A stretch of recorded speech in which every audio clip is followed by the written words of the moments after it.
Today, we're heading into one of the boldest, strangest, most experimental decades in speculative fiction, the 1960s, the era of new wave sci fi, mythic fantasy revivals, psychedelic storytelling, and paperback revolutions.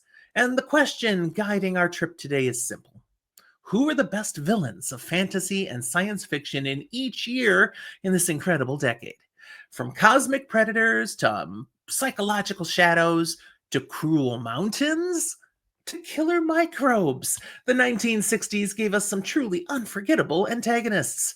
Let's count them down year by year.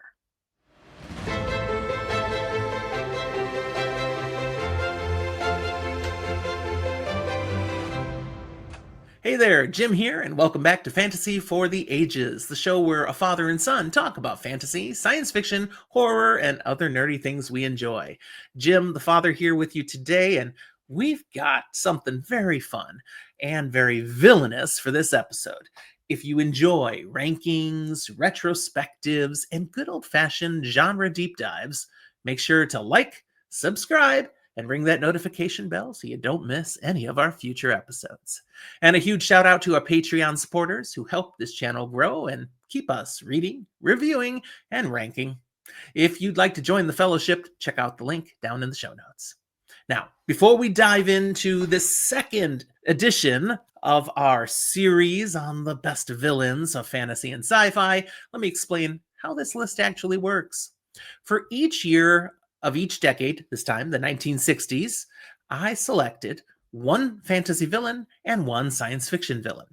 But here's the key: the villain does not have to debut that year. Instead, they have to be, first, highly recognizable in that year. This could be through a major book publication, but also a significant paperback re-release, a surge in popularity, cultural presence in fandoms or discussions, and even wide circulation now in a different market. Like maybe it came out in the UK earlier, but now it's hitting big in the US. Secondly, these villains needed to be widely acclaimed as a strong villain during the year I put them in. I considered the influence on the genre, their presence in other best villain discussions online, their longevity and iconic status within the fandoms now, and their strength as an antagonist in their own story. And the final thing I look at was making sure this list is somewhat balanced across genres and styles. I want to make a fun list. This is not just a pick of the most famous villains. It's also about showcasing the diversity across the decades. Again, this time, the 1960s. From mythic fantasy threats to philosophical cosmic forces to good old-fashioned dystopian dystopia. So, with all that clear, let's begin our villainous journey through the 1960s. For 1960 itself, the fantasy villain I pick is Mr. Dark, from Something Wicked This Way Comes by Ray Bradbury. Here we've got Bradbury's carnival ringmaster as the smiling face of temptation, charming on the surface, soul-hungry underneath. Even before the novel's full release, Mr. Dark's presence in Bradbury's circulating stories made him a known menace. For science fiction, I've got the Sirens from The Sirens of Titan. Vonnegut's cosmic manipulators pull humanity's strings for absurd, trivial purposes. Their cold indifference to human life made them an iconic villainous force as the paperback hit big around 1960. For 1961, our fantasy villain is Saruman the White from the Two Towers of the Lord of the Rings trilogy. As Tolkien's work surged in US recognition during the early 60s, Saruman emerged as one of the decade's most talked about fantasy villains. A traitor, a schemer, and the very image of corrupted wisdom. His fall from the highest order of wizards to a power-hungry manipulator made him a chilling example of intellect turned rotten. And 1961 readers discussing the now booming trilogy regularly cited Saruman as one of the series' standout antagonists. The science fiction pick is Solaris, the planetary intelligence from Lem's key novel. Lem's oceanic mind is one of the greatest unknowable antagonists in sci-fi. A planet that doesn't understand or care about human psychology, yet effortlessly manipulates it. Its debut in 1961 immediately drew critics into a philosophical debate. While the novel was only available in its original Polish in 61, the character was already gaining recognition. 1962, the fantasy pick is The White Riders from the Weird Stone of Brisingamen. Alan Garner's hooded, relentless pursuers terrified British children and adults in the early 60s. Their folkloric menace helped define the era's darker strain of children's fantasy. Science fiction pick of 62 is The Overlords from Childhood's End, which was seeing a resurgence at this time. When Clark's novel hit mass market circulation in 62, the Overlords became one of the most discussed sci fi villainous guardians. Calm, powerful, and disturbingly paternal, they shepherd humanity into an ending it never chose. 1963, the fantasy villain of my choice is the Witch of the Mist from the Moon of Gomrath, a figure of icy ancient malice. The Witch of the Mist is one of Alan Garner's most haunting antagonists.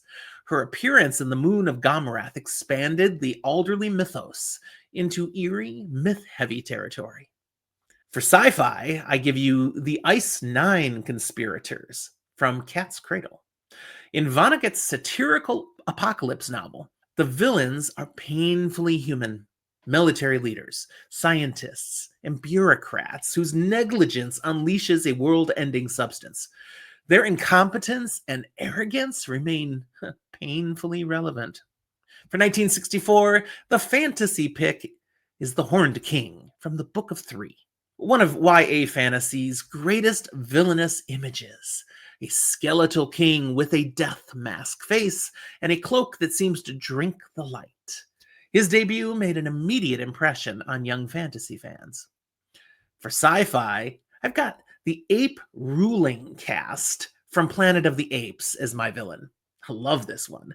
The orangutan theocracy and its oppressive rules form the core antagonistic force of Pierre Boulez's classic novel. Their rigid authoritarianism became legendary, paving the way for the franchise's future. And what a franchise it has been. 1965, the fantasy villain I pick as best is Caradhras, the cruel mountain. You're like, what? A mountain? Yeah, hear me out. With the massive surge in US Lord of the Rings readership throughout the 60s, including strongly in 1965, Caradhras, the sentient, malevolent mountain, became a widely discussed force of environmental evil. Its hostility toward the Fellowship, not letting them pass, made readers rethink what villain could mean in a fantasy landscape. For science fiction, Baron Harkonnen, or Harkonnen, depending which way you want to say it, from Frank Herbert's Dune, one of the greatest villains ever written. Manipulative, grotesque, brilliant, and sadistic. Harkonnen's 1965 debut cemented him in genre history instantly. For 1966, the fantasy villain I bring to you is the Dark Riders from Elidor. Garner's shadowy, otherworldly hunters chase the children into the real world, bringing dread wherever they appear. When Elidor reached American readers in 1966, these spectral villains made a potent impression. For science fiction, the villain I'm giving you is another unusual one, weaponized language from Samuel Delany's Babel 17. Delany turned language itself into a villain, dangerous, manipulative, and capable of reshaping thought, all of which is actually true. Babel 17, or Babel 17, pronounce it as you will, remains one of the most innovative, antagonistic concepts of New Wave sci-fi. 1967, fantasy pick is The Dark, from Oversea Under Stone by Susan Cooper. Cooper's faceless enemy, expressed through shadows, agents, and influence, anchors the earliest stages of her Arthurian epic. I used to read this book to my fifth graders years ago. They loved it. 1967 was the year US readers actually embraced this novel and got it. That's villainous force. They're like, ooh. The sci-fi villain of 67 goes to The System from Logan's Run. Not a person, but a civilization is the villain here. A future where anyone over 21 must die for the greater good. The cold efficiency of Logan's society made it a standout dystopian villain of the decade. 1968, the fantasy pick is Ged's Shadow from A Wizard of Earthsea. Le Guin's masterpiece gave us one of the most philosophical villains in all fantasy, the darkness within oneself. Ged's Shadow is terrifyingly precise because of its simplicity and truth. Science fiction from this year, oh, what a good one! HAL 9000 from 2001, A Space Odyssey. Soft-spoken, logical, and lethal, HAL instantly became one of the genre's most iconic antagonists. His calm, "I'm afraid I can't do that," shaped the public imagination of AI forever. 1969, we end the decade with two more picks. For fantasy, I've got the Huntsmen and Iran's forces from the High King. In the final Predane book, Iran's dread huntsmen are at their most terrifying, unstoppable, tireless, and hungry for battle. 1969 readers experience them as the ultimate crescendo of the series' villainy. And then for science fiction, another sweet one, the Andromeda microbe from the Andromeda strain by Michael Crichton. Invisible, unpredictable, and instantly lethal, Andromeda remains one of sci-fi's most chilling villains. Crichton's 1969 debut of this microscopic killer helped launch the modern techno-thriller. And there you have it, the best fantasy and sci-fi villains of the entire 1960s, chosen year by year across one of the most transformative decades in genre history. Which villain stood out the most for you? Let me know down in the comments. And watch our next video in this series focusing on the 1970s coming soon. If you enjoyed this literary time travel adventure, again, like, subscribe, and ring that bell.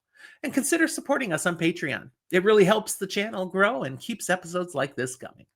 Thanks for watching, and beware of mysterious planets, shadowy riders, killer microbes, and especially mountains with an attitude. We'll talk to you next time.